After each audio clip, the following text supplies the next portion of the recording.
We're using these barn board stamps right here. This will be the first time we've used these too. Those are from Decocrete Supply. We've been using the ones from Butterfield, but we bought some from Decocrete and we're going to try these today. We're using a 4,000 PSI 3/8 mix. We got fiber mesh, we got wire in there, we got some rebar drilled and pinned. We got a 2x4 that we tap conned onto the concrete first, and then we screwed in our 2x10 afterwards. Hey guys, today we're going to talk about 5 mistakes you could be making when trying to stamp your own concrete. It could be a patio like this, it could be a driveway, it could be a pool deck, it could be a sidewalk. I mean, just anything in general when you're stamping concrete. And there's plenty of more things, but today I just want to go over 5 and talk about like how you could better yourself when it comes to a concrete finisher, someone who knows about stamping concrete. So the first thing I want to talk about, one mistake you could be making is with manpower, underestimating the number of people you need to stamp a concrete project is very easy to do, because even something this size, like this patio right here, is about 30 by 12. So in our aspect, in our regards, when we do this, we don't consider that really that big. It's like 360 square feet. Anything under 400 square feet, we consider actually quite small. But yet there's still 3 of us here, and the 3 of us here are really experienced.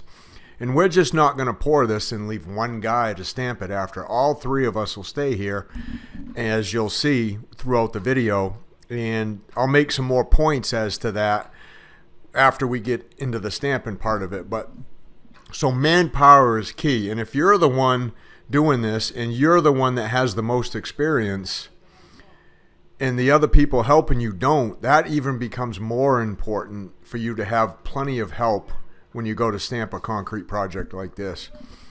Part of that is with the pouring, like we're doing right now, and then even a bigger part of that is with the stamping, as you'll see here in a few minutes.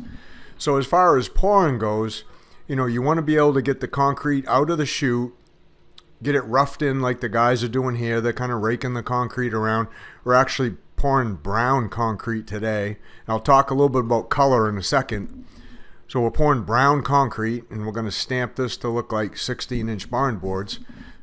But we got to get the concrete out. We got to get it screeded, bull floated, and ready to stamp before we can do anything else. Now, if I was here trying to do this by myself, to do all these steps by myself, hold the chute, pick up the wire, rake the concrete around, as you'll see in a second, mag float the edges to get my grades, screed the concrete, and bull float, like it would take me well over an hour just to get this concrete in place. And that's somebody that's been doing this for over 40 years. Now, depending on your experience and your physical ability, you may or may not be able to put this in under an hour if you're all by yourself. But still, even that's going to be hard work, and it's going to be, probably a little bit longer than what you should be taking if you're going to stamp this too, because that concrete, as soon as you get it down, screeded and bull floated, it's starting to set up. Like there's a chemical reaction that's taking place, heat of hydration that's setting that concrete up, and that concrete's getting firmer. Now, the weather too plays a big part in that. So manpower and weather also plays a big part. The hotter it is, if this is in the sun and it's 90 degrees, it's going to start setting up a lot faster than if it's kind of overcast, cloudy, and 65 degrees.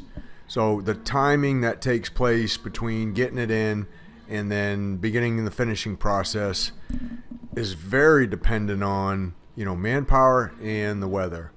So don't underestimate how many people. I'd rather have one person standing around not doing anything than wishing I had extra people on hand after I already started pouring the concrete. So overestimate the amount of people you need if you can get the extra help, and I think you'll be happy you did. So manpower, definitely the number one mistake you might be making when you're going to stamp a concrete project.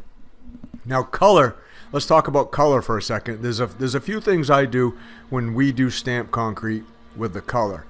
The number one thing is I always buy my color well in advance. I want to make sure, before I even schedule the concrete, that where I purchase the concrete, they have enough color in stock to do the job. So that's number one. I want to call and say, hey, I need I need 12 bags of brown, mocha brown. This is actually called mocha brown on a certain date. Do you have that much in stock, or do you got to order it? Sometimes it takes them guys 3, 4, 5 weeks to get color in once you order it. So if they have it in stock, then it's no big deal. You can go pick it up that day or the next day. So I want to make sure that they have the color in stock, number one, and then I can schedule the concrete. So the day we want to pour, let's say we have a scheduled date. What I want to do with that color, if I can, is I want to bring it to the concrete plant, a day in advance, 2 days in advance, or even first thing in the morning, the day of the pour. And I want to put that color in the concrete truck before he batches the concrete. So I just, I climb up the ladder, I throw it in the drum, and then they back the concrete under the boot and start loading the concrete onto the truck.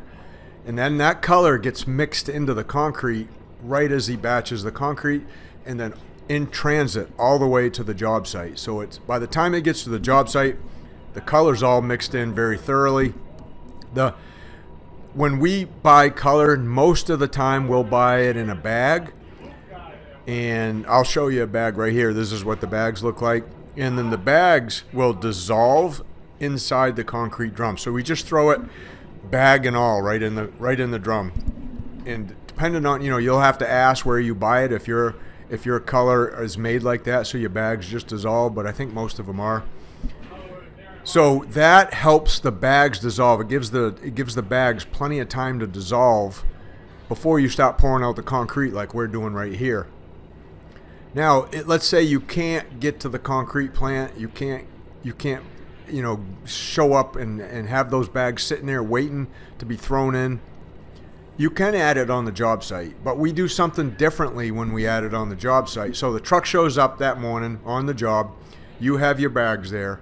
What we do is, we'll back the truck up, get it close to where we need it in place, and then we'll put the bags of color in right there on the job just before the pour. But the one thing I do differently is I don't throw the whole bag into the truck, even if the bag dissolves. So I'll cut the bag open with a knife, and then I'll dump the color out of the bag onto the concrete inside the drum of the truck, so right in the back of the truck. And that's going to help disperse the color a little bit better inside the concrete truck as the guy's mixing it up for you. And what I've had happen before is because if I throw the whole bag in, sometimes it doesn't get enough time to dissolve, and you'll have little pieces of the bag show up in the concrete, like right now, right when I'm bull floating, you'll start seeing little pieces in there. And sometimes you won't even see them now. Sometimes they'll show up later, like after you stamp the concrete, or even the next day when you come back to wash it, clean it, saw it, whatever, you'll see tiny little pieces of paper in the surface that you got to peel out, and now you've got a little hole in the concrete. So I always like to cut the bag open, drop it into the drum from the back onto the concrete, and then the guy mixes it all in. Even if it's 10 yards, we usually add 1 bag per yard. That could be 10 bags of concrete you're dumping in the back. And it does make, the bag's really powdery. It's very light and fluffy. It does make a little bit of a mess that way, but it mixes in a lot better. So you just have to rinse everything down with a hose afterwards and get it mixed into the drum really good. So those are 2 of the mistakes right there. We got 3 more we'll talk about as we get stamping, but not having enough manpower, not knowing, the best way to get your color mixed into the concrete. Do it at the concrete plant if you can. Just throw the whole bag in. If you got to do it on the job site, make sure you cut it open and you get it mixed in that way. We're going to give that time to set up a little bit. Got to be firm enough to support our weight when we get on the stamp. So we probably got 30 minutes to an hour before that's going to be ready.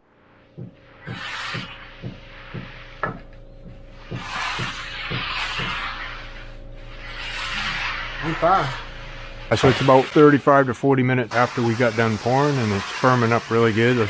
Let's check it here with our fingers. Yeah, see, I can push down and probably press in 3/8 of an inch. So that's getting just about right for the stamps we're going to use. Luke's getting most of the slab floated with our funny float. We got our edge on. We'll reach out what we can. Then I'll get up there on the skids. I'll get that bull float mark out up against the building, and then we'll be ready to stamp. All right, so the third mistake you could be making is starting too early or starting too late. Timing with stamping is everything. And timing relates to how firm the concrete is, what temperatures are out here today, and what the weather is. You know, if you're in the sun, if you're in the shade. Timing is the real key to getting a really good stamp job, because you only have so much time to get from one end to the other and make the impression in the concrete from the stamps look the same. Not have one end look really good, and then by the time you get down to the end, the further end, now the concrete's so firm that, you know, the texture of the stamp's barely going in the concrete. So timing is everything. If you start too early, the concrete's too soft, you're going to be sinking in. You're going to leave little divots in the concrete just from stepping on the stamps. If you start too late, then, I mean, you're just going to be behind the 8-ball the whole way. You're going to be pounding on those stamps so hard that you're not going to leave good texture. You're probably going to have surface cracks start to develop in the concrete. Because think about it, when you put that stamp on the concrete and it has that texture on the bottom of the stamp, you're pressing that texture into the surface of the concrete.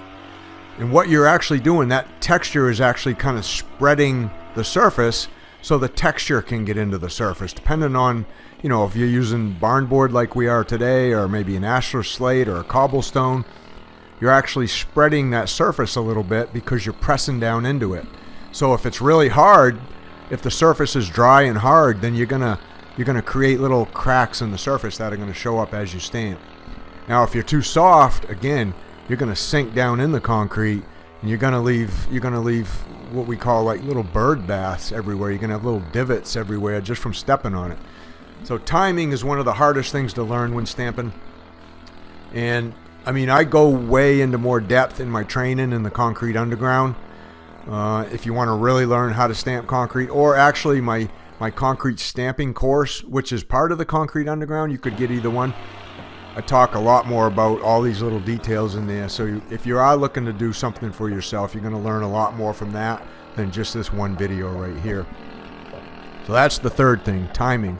Don't start too early, but you can't start too late. And as you saw, I could press down about 3/8 of an inch with my fingers. That's a signal, and I'm pressing down hard. Like, I can't press in any deeper than that, and I'm putting a lot of pressure. That tells you the surface is still soft enough to get really good impression from the stamps, but it's not so soft that you're going to sink right down in it when you step on the stamps right here. And then, so number 4 is a mistake you could be making is your plan of attack. What's your plan of attack when you go to start stamping this? You got to be able to get from one end to the other before the concrete gets too firm. But in a case like this, like, you got to be able to start somewhere and finish somewhere where you can step off the slab and not be stuck in a corner. Now, if you don't have walls, 3 walls like this, that's usually not an issue. You just go from one end to the other, and, you know, you can stamp and you can get off it all right. When you're stamping something inside that has walls, then you got to have a little bit different plan. So our plan here was today, because it was kind of overcast, we didn't have to worry about sun shining on part of this, setting up the front quicker than the back. Everything was setting up relatively evenly. We could start on this front form here, and we could work our way to the back wall, which made it really easy for us getting on the concrete. As you can see, we could step right from the outside right onto the slab. And there was a back door in the back that we can work our way right to the back wall and go out that back door there where the plywood was, as you can see. So that was our plan of attack here. Now, if we didn't have that back door there to go out, then we got to look at it a little bit differently. Maybe we work from the right side of this slab all the way to the left. So we work from right to left instead of from front to back. That might have been our plan of attack there. So we could get out. We could start up there on the right, over there where Darren is, the guy that's not on the slab right now. We could start up that way and then work our way to the left, setting the slamps, and then step back off the slab over here. So that probably would have been our plan of attack that way. So you have to plan this out in advance. You can't just start somewhere and not know where you're going to finish up. That could be one big mistake you're making. Especially if you have sun and shade. Like, again, if the sun was shining on this on one end, and we knew it was going to do that in advance of us pouring, then we have to take that into consideration when we stamp. We know the sun's going to start and hit the concrete over here, and then this part of the concrete over here is going to be in the shade. Well, that part in the sun's going to set up a lot quicker than the part in the shade. So we probably want to pour it from sun to shade, if that makes sense, in the pour, because we know we're going to start stamping from sun to shade. Now, experience that plays a lot in that. Doing stamping a lot plays a big part in that. But just to give you a little bit of insight of what we think about before we actually get here and start pouring the concrete. And then obviously we talk about it before we start stamping. So that's number 4. Have a plan of attack. And then the fifth mistake you're probably making if you're new to stamping concrete is you're not practicing with these stamps. Like, what stamps usually go together a certain way. Some of them have different types of shapes, and they only kind of click together one way, kind of like a puzzle. And then some of them are just rectangular like these. And these ones are a little bit easier put together because you can just pick them up, reset them back down, as you can see we're doing, and not have to connect them together in a certain way. So the key is knowing like how the stamps work as a unit. And some stamps, like ashlar slate stamps, random stone type of stamps, that actually have different types of shapes, they'll only go together one way. So you want to start and you want to practice with them, maybe in the sand, maybe out on your front lawn, figure out how they're going to go together, how you're going to set them down, so everything goes together and looks right. Now with this particular stamp, like I said, the edges just butt up against each other. The colors are different textures. Each color has a different texture, so we do try to be as random as we can and not put the same colors next to each other, you know, on a timely basis. But you want to feel like how 16 inches isn't very wide to be walking on, so you want to see how that feels. So you got to practice in advance. All right, so we got it all stamped. Looks really good. Those Decocrete stamps got really good texture to them for barn boards. Worked out just right, 16 inches all the way up, so it looks perfect. So tomorrow we'll come back, we'll saw a couple of joints in it, wash it, get it all clean, and then the next day hopefully we can get back and seal it. All right, so those are probably the 5 mistakes you're making if you're new to stamping concrete. If you want to learn more, just check out the Concrete Underground, check out my concrete stamping course. Now, I didn't get the finished product on this particular video, but this is kind of what barn board looks like after you get it washed and sawed and you go to seal it. I'll just show you one coat of sealer here. You can see how the colors start to pop. This was the same colors, just on a different job. And that's me sealing. See, it's got really cool texture. We've teak washed this, so we've added a secondary color to it. And that's kind of what it looks like when you go to seal it. Now, I'll put 3 coats of the sealer on. That darkness will stay, and that's what the stamped concrete is going to end up looking like when you're all done and finished. Thanks for watching, guys. We'll see you on the next one.